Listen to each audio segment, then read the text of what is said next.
Hello everyone, welcome back to Mr. TECHFOX and Assalamu alaikum. Today in this video, I'm going to guide you how you can change your Facebook name. If it helps, please consider subscribing to this channel. So first of all, open the Facebook app and log in with your username and password. And after then, click on this 3-bar line on the top right corner.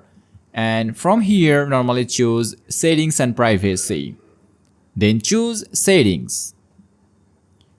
Click on this box and from here click on this profiles option, again this profile and name, and now give a first name here and after then give a last name here.